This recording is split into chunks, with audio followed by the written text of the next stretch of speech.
Hello friends, कैसे हैं सभी लोग। दोस्तों कैसी चल रही है IDD first year exam preparation. दोस्तों आज का क्लास हमारा DEd SC IDD first year से रहेगा। DEd SE IDD first year, ठीक है। कोर्स 2 पर बात करेंगे। फर्स्ट ईयर में हम जो मोस्ट इम्पोर्टेंट टॉपिक्स हैं वो कर रहे हैं, जैसे कि आप सभी को पता है। इसमें हमारा टॉपिक रहेगा कोर्स 2 से 3.2 यूनिट 3.2। देखिए दोस्तों, यूनिट 3.1 है या इसके अलावा और भी नहीं कराई है, इसलिए क्योंकि मैंने आईडी के कोर्स में कंप्लीट करा रखे हैं वो टॉपिक जो पहले हो चुके हैं। तो आप प्लेलिस्ट में जाकर वे सारे टॉपिक देख सकते हैं, ठीक है। अब इसमें आपको ऑटिज्म पूछा गया है, एएसडी पूछा गया है। तो एएसडी के बारे में मैं पेपर फर्स्ट में भी आपको बहुत अच्छे से समझा चुकी हूँ, सारा कुछ बता चुकी हूँ, एएसडी से रिलेटेड सारी चीजें। तो आपको इसमें इन्होंने ऑटिज्म पूछा है। ऑटिज्म से रिलेटेड कुछ 2 टॉपिक्स ऐसे हैं जो हो सकता है 5 नंबर में आपके क्वेश्चन पूछ लिए जाएं, इसलिए मैं 3.2 करा रही हूँ, 1 ना करा करके, ठीक है। तो एएसडी के बारे में बताने की जरूरत नहीं है, बताने की जरूरत आपको ऑटिज्म के बारे में भी नहीं है, क्योंकि ऑटिज्म के बारे में मैंने आपको बहुत कुछ करा दिया है। लेकिन आज मैं आपको कराऊंगी ऑटिज्म से रिलेटेड जो 2 टॉपिक्स पूछे जा रहे हैं, कुछ क्वेश्चन आ रहे हैं लास्ट ईयर मैंने देखा टॉपिक ये, मतलब इसके रिलेटेड यानी कि ऑटिज्म से रिलेटेड कम्युनिकेशन को पूछ लेते हैं, उनके थॉट्स एंड बिहेवियर को पूछ लेते हैं, ठीक है। तो इससे रिलेटेड किस प्रकार से क्वेश्चन बनेगा, इसलिए मैं आपको ये टॉपिक करा रही हूँ। तो टॉपिक रहेगा हमारा कोर्स 2 से unit 3.2 understanding the spectrum of autism, communication, interaction, thought and behaviour, ठीक है। तो टॉपिक आपका आएगा, टॉपिक से रिलेटेड जो पूछा जाएगा या क्वेश्चन जो प्रश्न आपसे पूछा जाएगा, स्वैलिनता से आप क्या समझते हैं, स्वैलिनता को समझाते हुए एवं परिभाषित करते हुए संचार या बातचीत और स्वैलिनता वाले बच्चों के विचार और व्यवहारों पर प्रकाश डालिए या उनके बारे में बताइए। इस तरीके से आपको आएगा। या स्वैलिनता वाले बच्चों के व्यवहार, किस प्रकार का व्यवहार प्रदर्शित करते हैं, 5 नंबर में आपको प्रश्न पूछ लिया जाएगा। इनका प्रभावी संचार के बारे में समझाइए, इस तरीके से आ जाएगा। इसलिए मुझे लग रहा था ये टॉपिक कराना बहुत जरूरी है, इसलिए चलिए स्टार्ट करते हैं। आपको ये क्वेश्चन 5 नंबर के लिए वेरी वेरी मोस्ट इंपोर्टेंट रहेगा कोर्स 2 से, ठीक है। अब हो सकता है आपको ये ऑटिज्म से पूछा, एएसडी के अंदर ही पूछ ले एएसडी के बारे में, ठीक है। एएसडी क्या है यानी कि ऑटिज्म स्पेक्ट्रम क्या है, इसके बारे में समझाइए, प्रभावी संचार और व्यवहार को प्रदर्शित कीजिए या प्रदर्शन को समझाइए, इस तरीके से आ सकता है, ठीक है। ऑटिज्म के साथ पूछ ले, ऑटिज्म के प्रकार, उनके विशेषताओं के साथ आपको ये चीज पूछ ले। तो ये टॉपिक ऐसे है कि आपको एएसडी के साथ भी पूछ सकता है, ऑटिज्म के साथ भी पूछ सकता है। अगर देखा जाए तो इंटेलेक्चुअल डिसेबिलिटी के साथ साथ ये ऑटिज्म की विशेषताओं के बारे में और इनसे जो प्रदर्शित करते हैं बच्चे जो व्यवहार, इन प्रदर्शित व्यवहार को वो पूछ सकते हैं, ठीक है। चलिए स्टार्ट करते हैं। ऑटिज्म क्या है दोस्तों? ऑटिज्म जैसे कि आप सभी जानते हैं कि ऑटस शब्द से लिया गया है स्वैलीनता, जिसको हिंदी में हम स्वैलीनता बोलते हैं। स्वैलीनता ग्रीक शब्द ऑटस से लिया गया है। किससे लिया गया है? ऑटस से लिया गया है, जिसका अर्थ है अपने आप में खोए रहना, लीन रहना। हमने अक्सर बच्चे देखे होंगे, आप सभी लोग प्रैक्टिकल कर रहे हो, टीचिंग करा रहे हो, तो सब देख रहे होंगे ऑटिस्टिक बच्चे किस टाइप के होते हैं या उनके क्या सिम्टम्स रहते हैं, क्या कैरेक्टरिस्टिक्स रहती हैं, ठीक है ना। तो दोस्तों किस प्रकार का व्यवहार करते हैं, ऑटस सबसे लिया है जिसका अर्थ है अपने आप में खोया हुआ या लीन रहना, यानी कि अपने आप में मस्त रहना, मग्न रहना, खोए रहना। उन्हें आसपास की दुनिया से कोई मतलब नहीं है, अपने वातावरण या पर्यावरण से कोई मतलब नहीं है, वे स्वतः ही अपने आप में सोए हुए हैं, खोए हुए हैं, लीन है, ठीक है। स्वैलिनता से प्रभावित बच्चों में व्यवहारिक, सामाजिक, बोलचाल, शारीरिक विकास, सुनने इत्यादि समस्याओं का मिला जुला व्यवहार देखने को मिलता है। कह रहे हैं स्वैलिनता से प्रभावित जो बच्चे होते हैं, जो बच्चे स्वैलिनता से ग्रसित हैं या जिन बच्चों को ऑटिज्म है, ऑटिस्टिक बच्चे जो हैं, वे बच्चों में व्यवहारिक यानी कि बिहेवियर संबंधी समस्याएं होती हैं, सामाजिक यानी कि सामाजिक कौशल संबंधी समस्याएं, बोलचाल यानी कि कम्युनिकेशन या हम कह सकते हैं इंटरेक्शन कह सकते हैं इसके लिए, ठीक है। शारीरिक विकास ऐसा नहीं चलने फिरने में असमर्थ रहते हैं, लेकिन कुछ ऐसे विकास होते हैं शारीरिक विकास से संबंधित, इन सब में समस्याएं देखने को मिलती हैं, ठीक है। कह रहे हैं इन बच्चों में सामाजिक समायोजन, मेलजोल तथा बातचीत के अभाव के कारण, यानी कि इन बच्चों में, किन बच्चों में, ऑटिस्टिक बच्चों में या ऑटिज्म बच्चों में सामाजिक समायोजन, यानी कि ये बच्चे क्या है बहुत जल्दी से एडजस्ट नहीं कर पाते हैं, समायोजन नहीं कर पाते हैं, मेलजोल नहीं कर पाते हैं एक दूसरे के साथ, बातचीत के अभाव के इन सबकी कमी होती है, सामाजिक कौशल की, संप्रेक्षण कौशल की, भाषा कौशल की, ठीक है, इन सबकी कमी यानी कि अभाव के कारण बच्चा एकाग्रचित हो जाता है। एकाग्रचित का मतलब ये एकाग्रचित जो शब्द लिखा है ना दोस्तों, इसका मतलब समझ रहे हैं आप, सीमित हो जाना, किसी चीज के साथ सीमित हो जाना, बात ना करना सीमित हो गया, किसी से ना मिलना सीमित हो गया, किसी के साथ ना खेलना सीमित हो गया, अपने आप को रिजिडिटी आ जाती है, मतलब रिजिड हो जाता है, ठीक है ना, एकाग्रचित हो जाता है। स्वैनिकता से प्रभावित बच्चों को 3 वर्ष में पहचाना जा सकता है, यानी कि स्वैनिकता से प्रभावित बच्चों को जब बच्चा 3 वर्ष का होता है, शैशव अवस्था में है, बाल अवस्था में बच्चा है,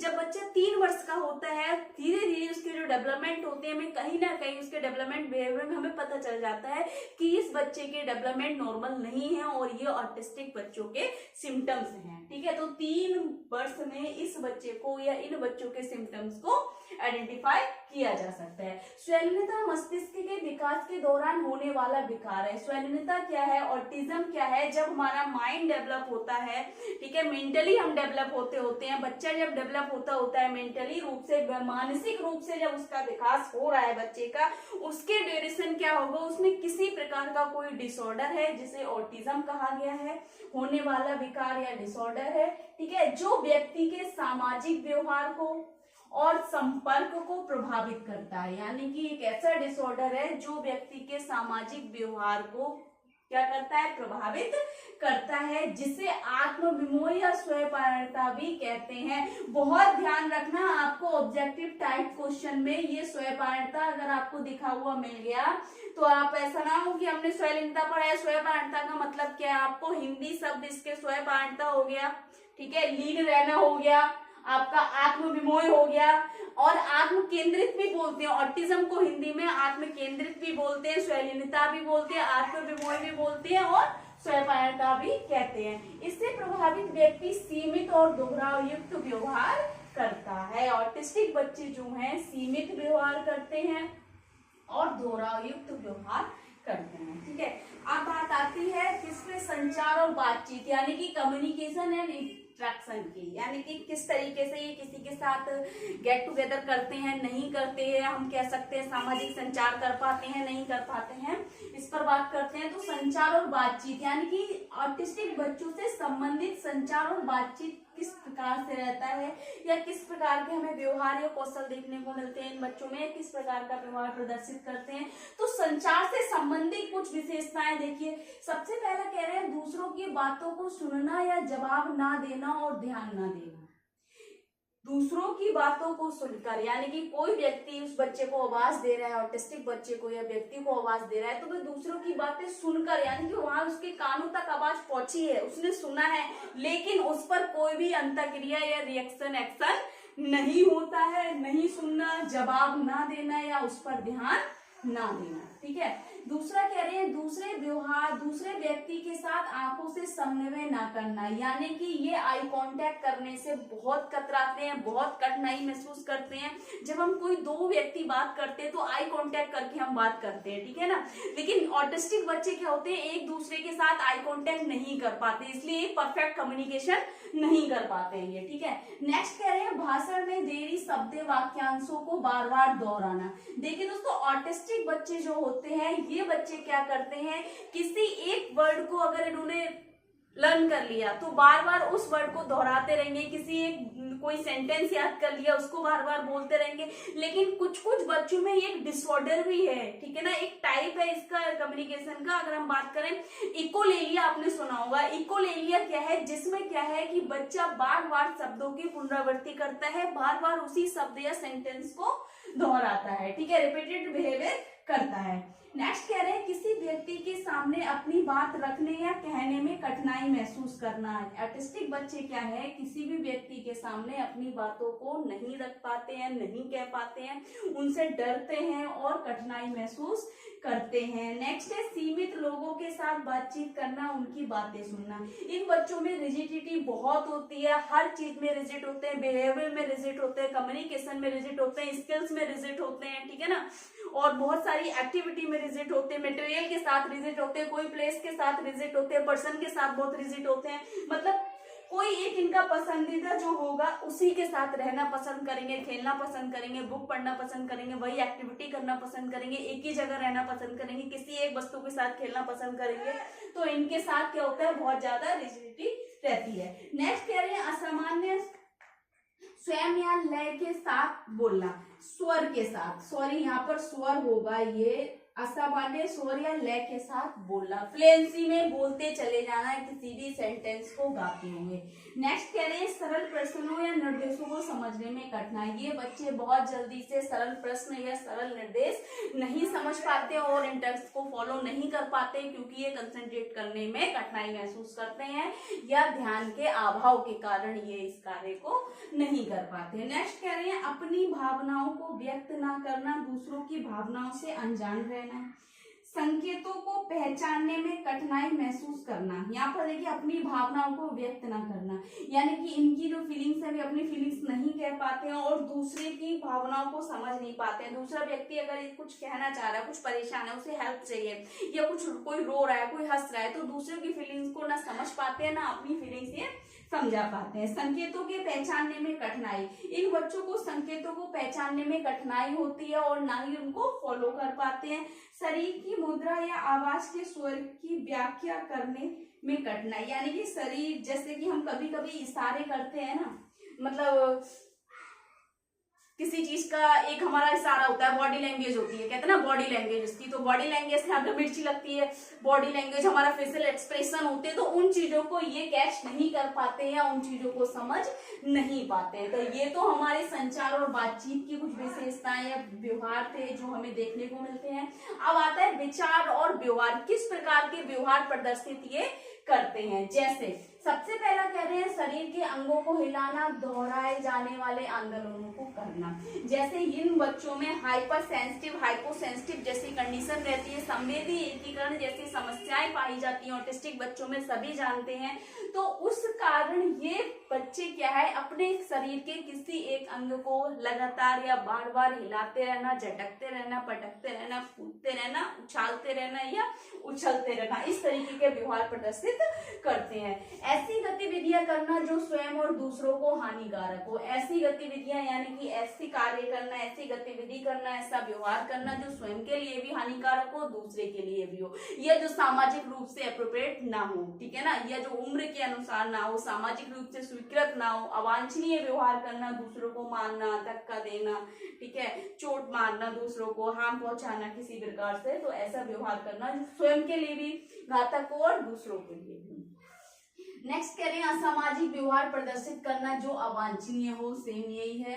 अनोखा व्यवहार करना जो उम्र, स्तर, समय, स्थिति, परिस्थिति, आवश्यकता के अनुरूप ना हो। ये बच्चे कभी कभी ऐसा अनोखा व्यवहार प्रदर्शित करते हैं जो उम्र के अनुसार ना हो, ऐसा कार्य करना जो उनके अनुरूप ना हो। बहुत बड़ा बच्चा है, कहीं फंक्शन हो रहा है, कहीं कुछ पार्टी चल रही है और बहुत अच्छा वहां पर क्या है, सब कुछ अच्छा हो रहा है, फंक्शन है, जब एक पार्टी कोई अटेंड कर रहा है, एंजॉयमेंट चल रहा है, ठीक है, तो वहां पर क्या अचानक से कुछ ऐसा व्यवहार है, हंसना अचानक से बहुत तेज रोना, बहुत तेज चिल्लाना जो उम्र के अनुसार नहीं है, उस जो सिचुएशन वहां पर है, जो कंडीशन है वहां पर उसके अनुसार नहीं है। तो किसी इस प्रकार का कोई भी व्यवहार प्रदर्शित करना जो ना उम्र के अनुसार हो, स्तर के अनुसार भी ना हो और उस समय के अनुसार भी ना हो, स्थिति, परिस्थिति और आवश्यकता के अनुरूप ना हो, इस प्रकार का व्यवहार प्रदर्शित करते हैं। किसी एक ही वस्तु, स्थान, पदार्थ, खेल, कार्य, व्यक्ति के साथ ही सीमित रहना। जैसे कि मैंने अभी आपको बताया, ये बच्चे की बहुत ज्यादा इन बच्चों में सीमितता पाई जाती है, रिजिड हो जाते हैं किसी चीज को लेके, किसी एक वस्तु के साथ रहना या खेलना पसंद करते हैं, एक स्थान पर रहना पसंद करते हैं, किसी एक पदार्थ को ही खाना पसंद करेंगे, किसी एक एक ही खेल खेलेंगे, कोई एक कार्य के साथ व्यस्त रहेंगे, किसी एक व्यक्ति के साथ रहना, खेलना, सोना, खाना पीना, उठना बैठना पसंद करेंगे, उसी के साथ सीमित रहते हैं।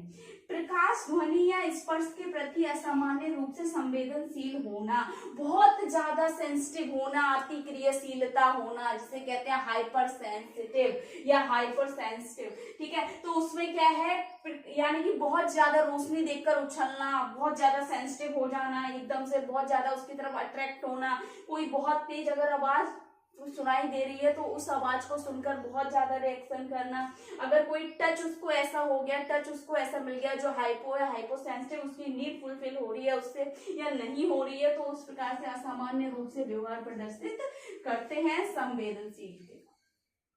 नेक्स्ट कह रहे हैं अचानक से अत्यधिक भावनात्मक व्यवहार प्रदर्शित करना और भावुक होना, यानी कि अचानक से रोना, हंसना, चिल्लाना, खुश होना बिना वजह, कोई बिना बात के, है ना, तो इस प्रकार का व्यवहार प्रदर्शित करते हैं।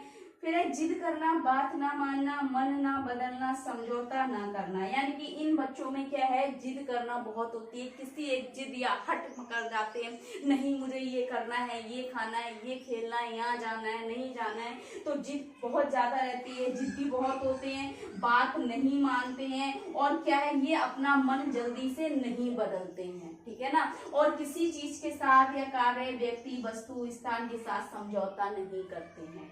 ठीक है, तो इस प्रकार के व्यवहार इन बच्चों में पाए जाते हैं। ध्यान रखना 5 नंबर के लिए very very most important question है, मैंने आपको करा दिया है।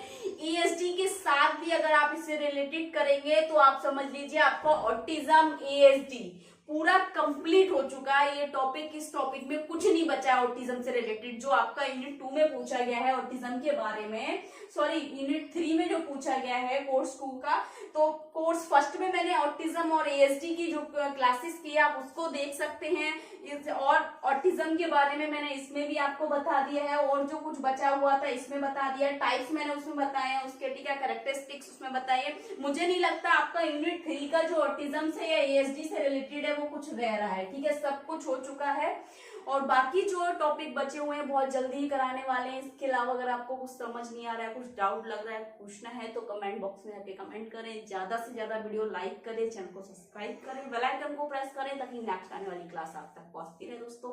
Thank you so much.